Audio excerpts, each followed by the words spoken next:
Any advice you guys would have for someone wanting to take kiteboarding lessons? Find a reputable school. Okay. Make sure it's a professional school you get lessons from.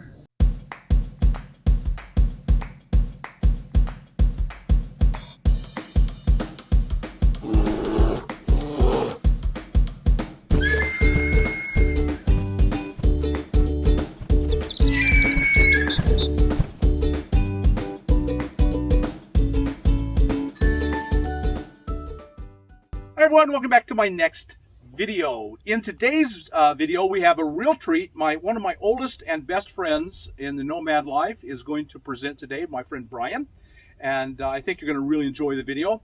Now, I know from past videos that a lot of you are out there wondering, oh, what's going on, Bob? Are you quitting? Are you sick? Are you dying?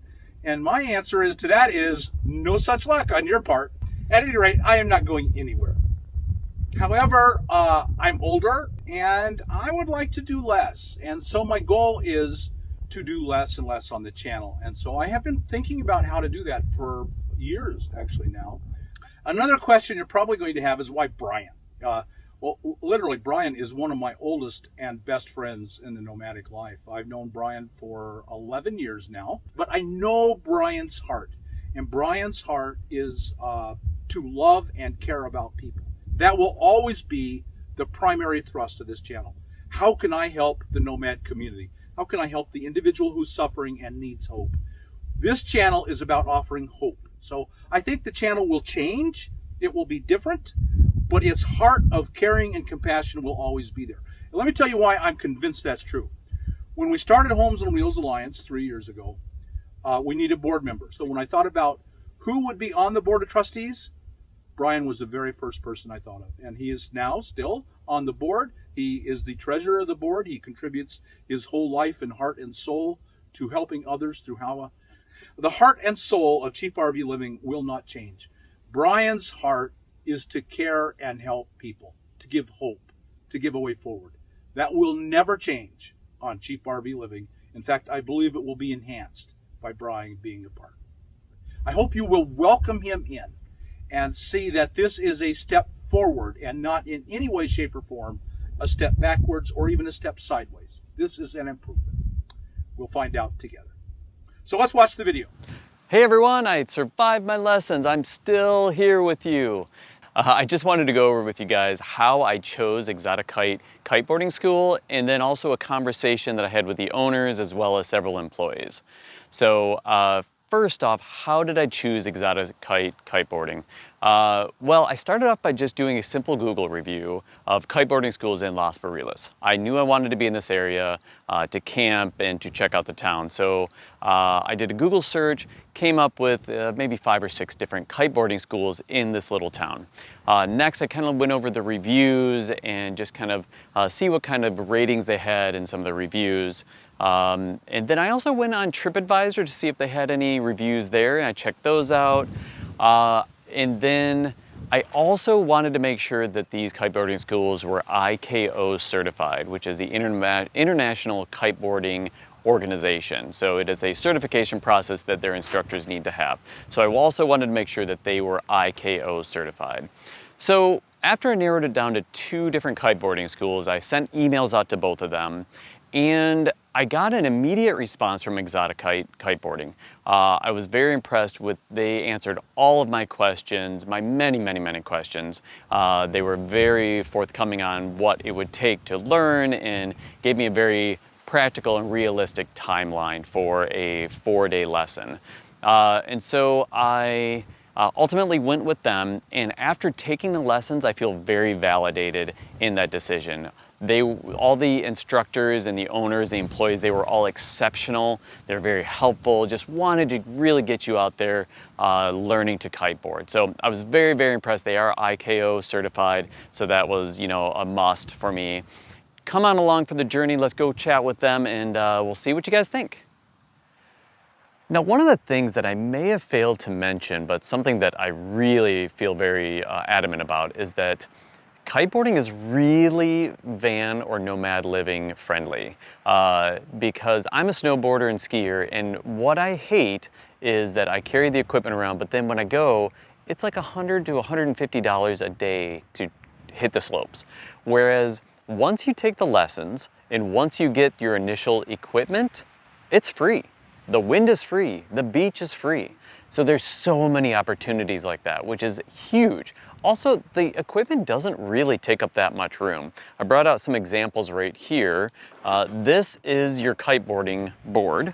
It's this high.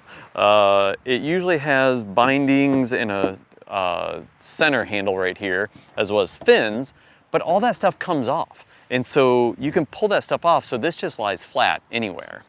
Additionally, I like wearing a helmet just because safety first. And then you have the harness, which is this right here.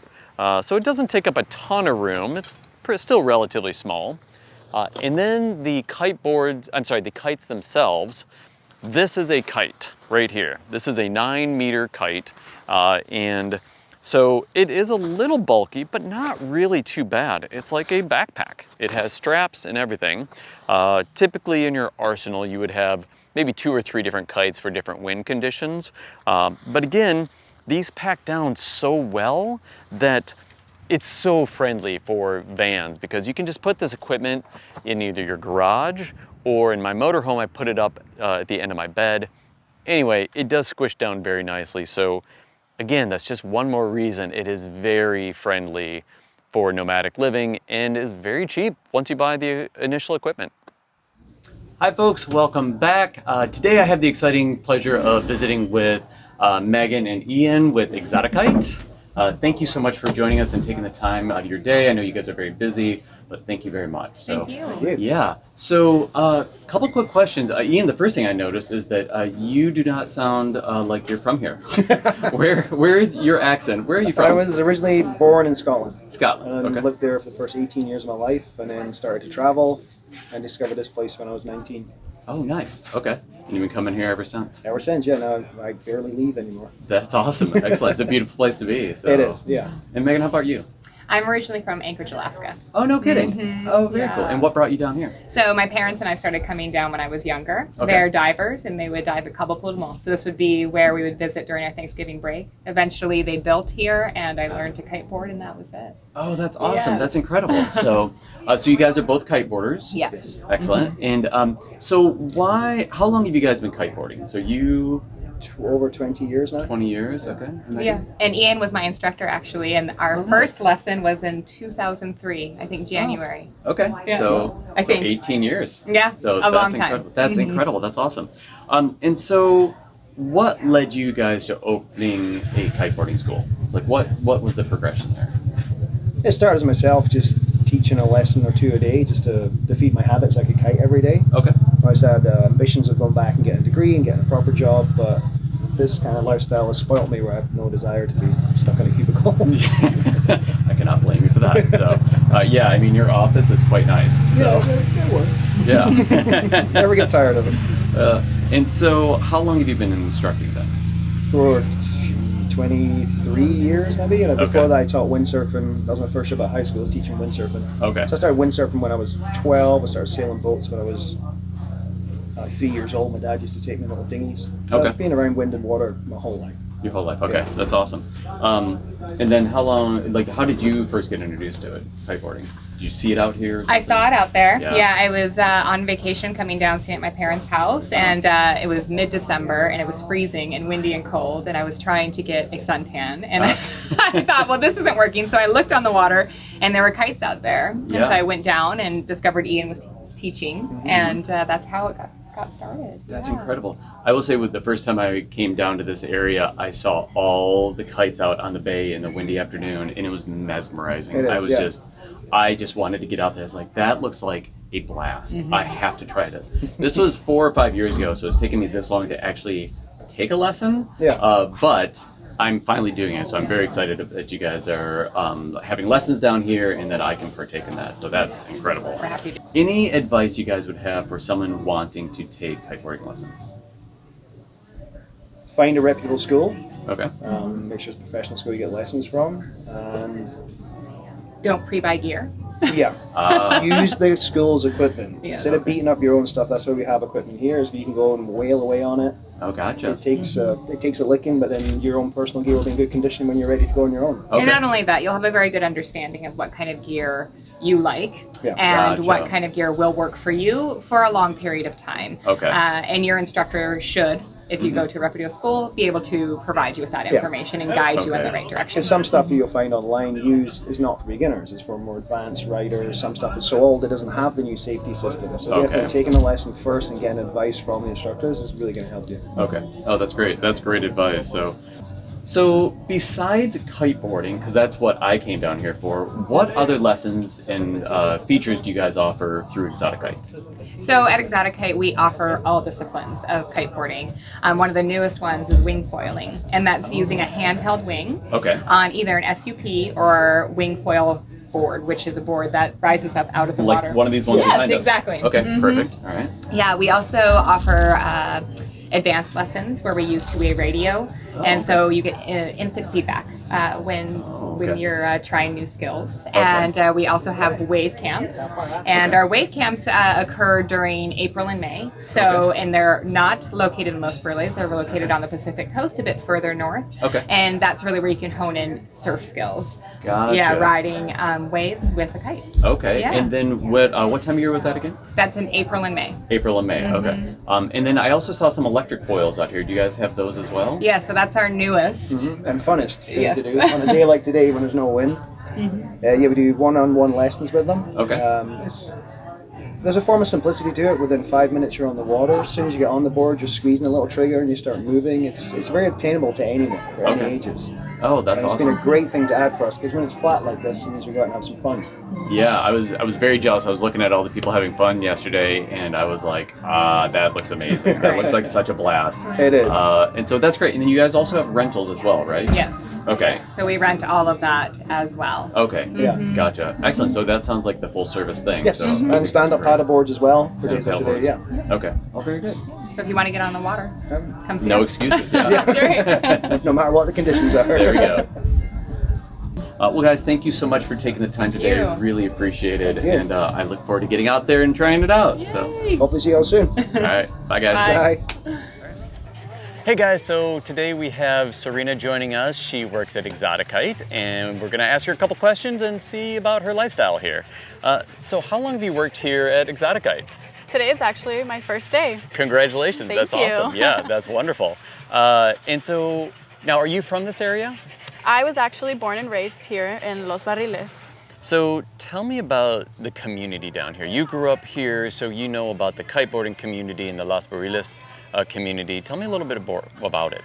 The community itself here is just amazing. Everyone's super friendly. You can find people to go out with, just chat with anywhere. They're all super friendly, especially the kite community. You get to meet people from all around the world, which is insane. Yeah. You get to learn about their different cultures, their families, all that. And it's so interesting because especially here in Exotic Kite, you have the opportunity to meet so many new people and make new friends. And it's like at this time of the year, you all come back and just each year get to see each other again, which feels great. That's excellent. So I live in a motorhome full time, and something that I like is that in the winter we all congregate in the Southwest. So everybody expands in the summer, but then they converge in the winter time. So same thing, you all come back and you're like, hey, where have you been for the last 6 months? Yeah, exactly. It's like you get to tell everything to your friends what you did in like the past 6 months, and it's just amazing. Oh, that's so fun. Yeah. So are a lot of the kiters down here, do they come here for the entire season or just for a couple weeks or a month? What would you say?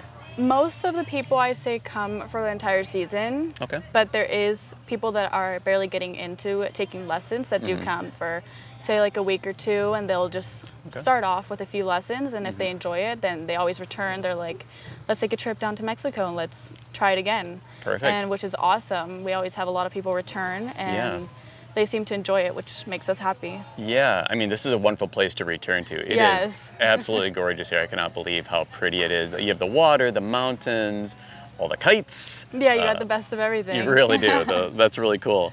And it does seem like a very friendly community out here. We've already talked to all of our neighbors out at where we're camping, so it's great. So thank you so much for joining us today. I really thank appreciate you you. taking the time, and yeah, I hope good luck with your lessons. Good luck to you. Thank you. All right, excellent. Thank you. So I got certified back home in March, and then I worked at the kiteboardschool.nl, so one of the kite schools in the Netherlands. Okay, gotcha. I worked there for like from March to, well, basically last month. So that's a good 8 months.